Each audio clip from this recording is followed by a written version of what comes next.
Right out the gate, Judge Boyd sets the tone. This isn't just courtroom talk, it's a reality check. 20 years behind bars. That's the hammer hanging over every choice. You gotta ask yourself, is this move worth risking 2 decades? What would you do if your freedom was on the line like that? Drop a comment below. You're going to have to make better decisions from here on out. Everything that you do, you need to ask yourself, could it result in you going to prison for 20 years? If the answer. All right, court is calling 2023 CR 6906, State of Texas versus Tyree Joseph Ranford. Could our parties announce for the record for the state? Hank Wilkins for the state, Your Honor. Defense? Monica Guerrero for Mr. Ranford. And are you Tyree Ranford? I am. All right, you entered a plea on September 28th of no contest and also a plea of true to the enhancement. And we're now here for sentence. Here's the deal with probation in this court. It's no soft landing. Mess up even once, and you're straight to prison. The judge's probation conditions. Think of them as a high-stakes minefield. The defense is making sure Thierry knows the stakes are serious. Do you think tough probation is fair, or just a way to set people up to fail? Let me know your take. According to the plea bargaining agreement, punishments be assessed at 6 years in the prison, and the state is silent on your application. Have both parties had a chance to review the PSI report? We have, Judge. Any objections? We don't have any objection. All right, anything you wish to say on behalf of your client? So I explained to Mr. Ranford what the court's policy is, and that many people ask you, why would you ever want to be on probation in the 187th? Because when you mess up, you're going to prison, and that you make the probation conditions very, very difficult.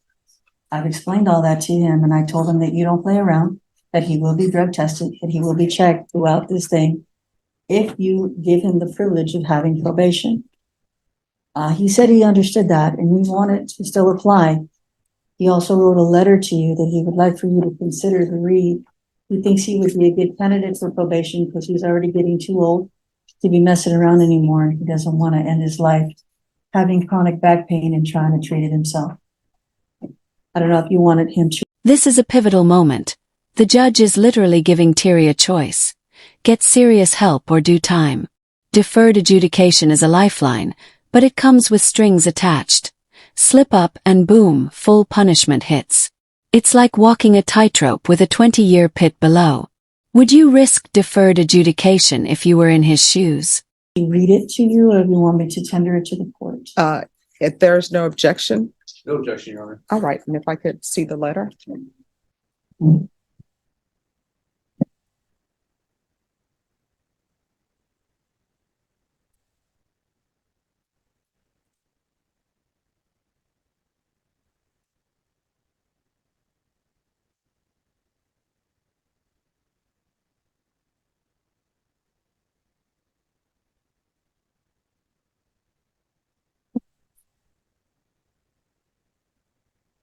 All right, anything else you wish to say, Mr. Ranford?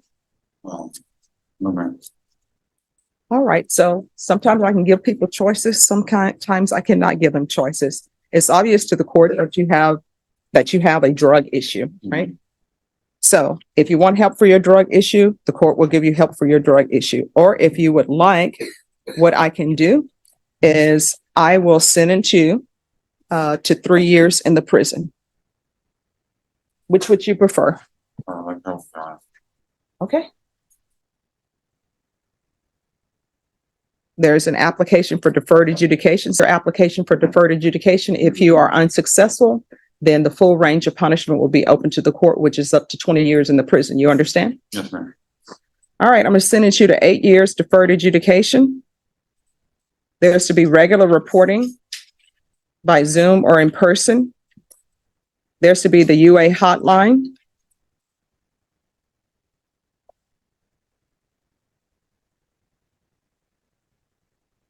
This is to run concurrent with County Court Cause number 698064.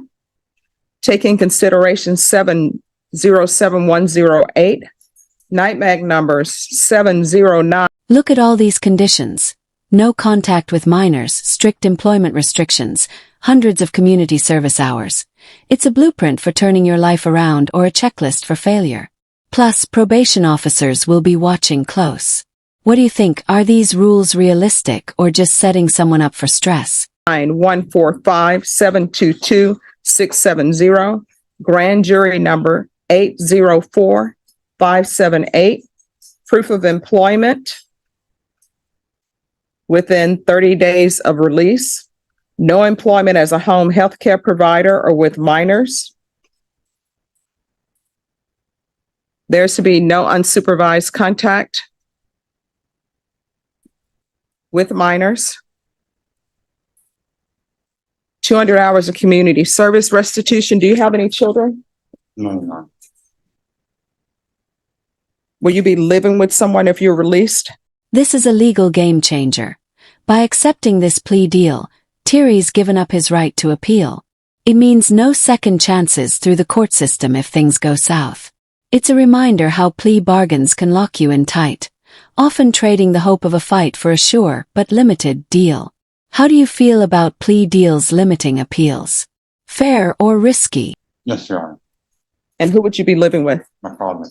Okay, just one second. Let me see what the TAP evaluation tells us. All right. There's going to be a transfer to SATA. So you're going to stay in custody until you transfer it to SATA. And we can also do a referral to felony drug court. Felony drug court has a wait list, so they're probably not going to be able to accept you. So you'll be going to SATA. Right. And upon release, I'm going to want 90 sober meetings in 90 days. Field visits, 1 time per month for 4 months. And then within probation's discretion thereafter. Probation, is there anything else he needs?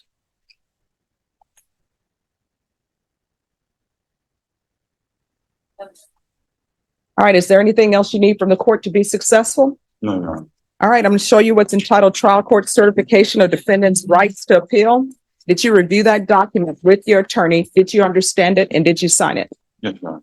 Because this is a plea bargain agreement, because I followed your plea bargain agreement, and because you waive your right to appeal, do not have the court's permission to appeal. Do you understand? Yes, Your Honor. All right, good luck to you. We can go off the record. You're going to have to make better decisions from here on out. Everything that you do, Yes, you need to ma'am. ask yourself, could it result in you going to prison for 20 years? If the answer is yes, don't do it. If the answer is maybe, don't do it. You understand? Yes, Your Honor. All right. And in this court, to be successful, your counsel probably told you communication is key. If you have an issue, let probation know. If you feel like they're not addressing it, you can always come to court. Okay. All right. Good luck to you. Thank you. All right. Court is calling 2019 CR 10494W, State of Texas versus Angel Montoya. Can I have parties announced for the record for the state Shotgun for the state. defense? Ed Piker from Miss Montoya. Are you Angel Montoya? Going to show you what's entitled Motion to Enter Adjudication of Guilt and Revoke Community Supervision. Did you review that with your attorney? Did you understand it? Yes. Are you the same Angel Montoya who was placed on deferred adjudication in 2019 CR 10494W for the offense of possession of marijuana 4 ounces to 5 pounds on September 24th, 2019 for a period of 2 years? Yes, ma'am. State? On or about the 27th day of January 2021, in Bear County, Texas, the defendant, Angel Montoya, did then and there fail to complete 50 hours of community service restitution in violation of condition number 14. The judge closes with some tough love. Every decision now is a crossroads. Could it mean 20 years? If yes, or maybe don't even go there. Communication with probation is key too. This is more than a courtroom drama. It's a life lesson about accountability and making choices that keep you free. What's the hardest decision you think Thierry will have to face next? Sound off below. Do you plead to that, true or not true? Did you understand? I'm sorry. Are you waiving the other allegations? Your Honor, the state waives and abandons the other allegations. Any objections? No objection. Did you understand by pleading true to violation of condition 14, the court could find it true, grant the motion, find you guilty, sentence you up to 2 years in the state jail facility and up to a $10,000 fine. Knowing that, do you still wish to plead true to violation of condition 14? Court will find violation of condition number 14 true. Is there a proposed agreement? Yes, there is, Judge. I've spoken with probation and I've spoken with counsel for the state. And we agree as well with the recommendation that her probation be terminated unsatisfactorily. All right, what has she done? Judge, what she has done is that while she was on probation, she had another incident out of Kendall County shortly after that. She spent 18 months in prison in Plains State in Dayton, Texas. She was recently released in July. And since that time, and having spent that time in prison, she's changed her whole way of thinking and doing. When she was released, she was put on UAs for every week, no problems. Now she's on random, no problems. I asked her if I offered her up today for you to prove to yourself that she is clean and sober. She's perfectly willing right now to step up and do a drug test. All right. She's just done with that life. All right, based upon the probation's recommendation and agreement, the court will find violation of condition number 14 true. The court will terminate her unsatisfactorily. What is happening with 2022 CR 0054? Judge, 2 days ago, Mr. Dunn and I spoke. I brought to him new evidence, not new evidence that we had found, but we were waiting for getting the evidence because the person that we were getting the evidence from was incarcerated himself. But I've had 2 conversations with him since then, and the information he is giving me is material and substantial to this allegation, and I am giving that information to Mr. Dunn to interview my witness. All right. So with regards to the cause number 2022 CR 0054, if we can get a reset on that for November 30th. All right. Thank you. Thank you, Judge.